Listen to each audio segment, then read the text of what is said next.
Good morning, everyone, and thank you for joining me today. We're going to explore a fascinating and important topic: the psychoanalytic perspective on terrorism. Our discussion will delve into uncovering the unconscious motivations and psychological dynamics that drive such acts. By understanding these deeper layers, we can enhance both counterterrorism strategies and rehabilitation efforts. I'm excited to share insights that shed new light on this complex issue. Let's begin. Psychoanalysis, pioneered by Sigmund Freud, helps us dig deeply into the unconscious motives that influence behavior. When we apply this perspective to understanding terrorists, it allows us to uncover hidden drives and inner conflicts that shape their actions, which might not be immediately visible. By focusing on these unconscious motives, we gain insight into the psychological roots of terrorism, going beyond the usual political or social explanations. This method offers a valuable framework to explore why some individuals turn to violence. Ultimately, it highlights the significant psychological factors that play a role in their radicalization process. When we look at terrorism through a psychoanalytic lens, the unconscious mind plays a crucial role. This is where repressed desires and fears are stored, things that influence behavior without the person even realizing it. Repression is key here. It involves pushing unacceptable or traumatic feelings out of conscious awareness. However, these feelings don't just disappear. They often come back in the form of aggressive actions. Another important concept is projection, where individuals attribute their own undesirable emotions to external enemies. This process intensifies hostility because it externalizes inner conflict. Terrorists also rely on defense mechanisms like denial and displacement. Denial allows them to reject harsh realities, while displacement redirects their anger onto scapegoats, maintaining their internal balance. Altogether, these defense mechanisms and unconscious processes create the psychological framework that allows terrorism to take shape. Understanding these can give us deeper insight into the motivations behind violent acts. When we look at psychological profiles related to trauma and identity, several key factors come into play. First, histories of trauma, such as experiences of abuse or significant loss, can deeply affect an individual's ability to regulate their emotions. This emotional turmoil creates a fragile foundation. Next, we often see a fractured or unstable sense of identity. People may feel confused about who they are and struggle with a sense of belonging, which can make them vulnerable. Early adverse experiences also play a crucial role, as they can increase susceptibility to radical ideas by creating emotional and psychological vulnerabilities. Lastly, social alienation is a powerful factor. Feeling isolated or rejected by society can foster resentment and deepen emotional pain. Together, these elements create a psychological environment where extremist ideologies might seem attractive, offering a sense of purpose or coherence that the individual otherwise lacks. When we look at motivations behind these actions, fear often stands out as a powerful driver.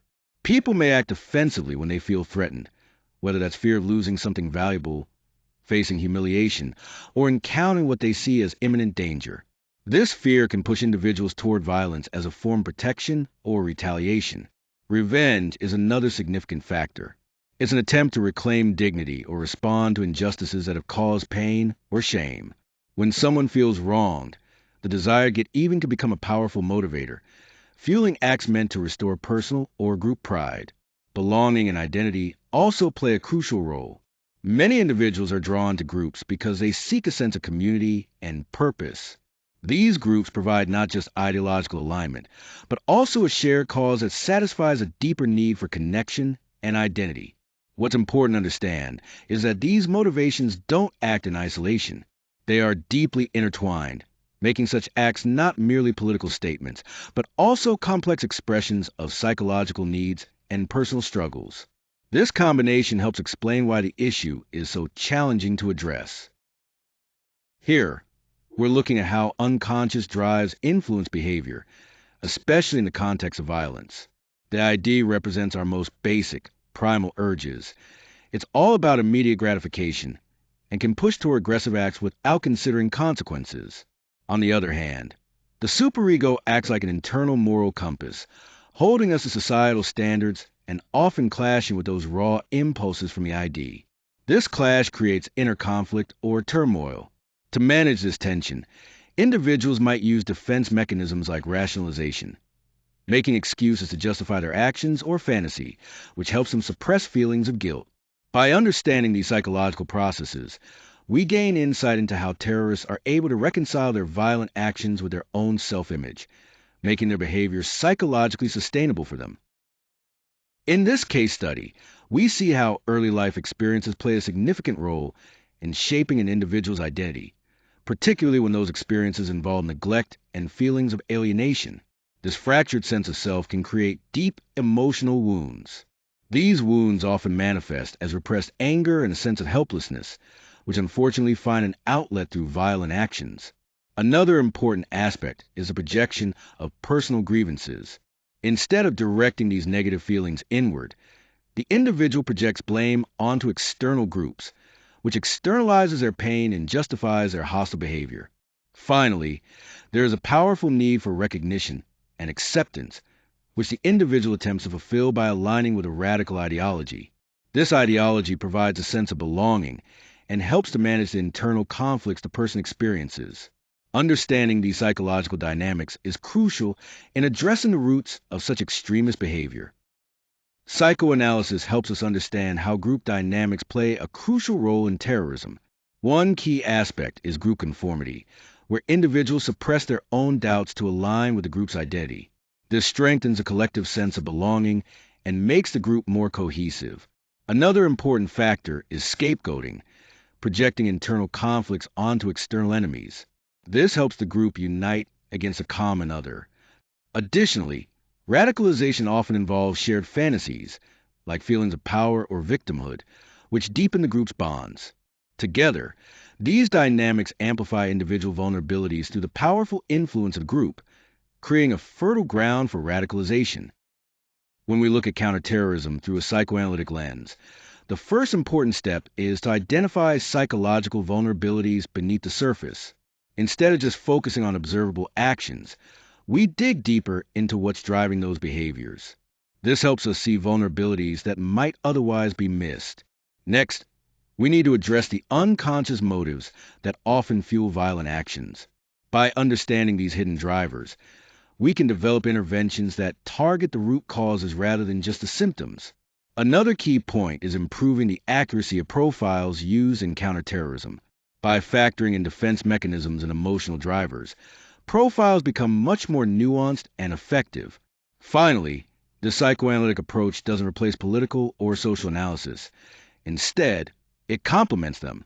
Combining these perspectives creates a richer, more comprehensive framework, allowing for better prevention and disruption of terrorist activities. When we talk about prevention and rehabilitation and de-radicalization, it's crucial to consider the unconscious psychological factors driving behavior, like trauma, identity struggles, and defense mechanisms. Therapeutic approaches focus on these deep-rooted issues to help individuals understand and process what's beneath the surface. Psychotherapy and counseling play a key role here, guiding people toward healthier ways of coping with their experiences and emotions. Another important component is supporting reintegration, helping individuals rebuild their sense of identity and reconnect socially, which is vital for lasting change. Ultimately, these therapeutic methods aim to rehabilitate rather than simply punish, with the goal of reducing the chances of relapse and fostering meaningful, long-term transformation. When we talk about reducing terrorism, one important perspective is the psychoanalytic approach. This approach focuses on understanding the unconscious motivations and internal conflicts that drive terrorists. By looking beyond surface actions, we can gain deeper insight into what fuels their behavior. However, understanding psychology alone isn't enough. Combining the psychological insight with socio-political perspectives allows us to create more effective counterterrorism strategies. This integration helps address both the individual and the broader environmental factors that contribute to terrorism. Finally, investing in psychological engagement is crucial. By dedicating resources to prevention, intervention, and rehabilitation efforts grounded in psychological understanding, we can open up new pathways to reduce the impact of terrorism on society. This comprehensive approach not only helps in stopping attacks, but also in transforming individuals away from extremist paths.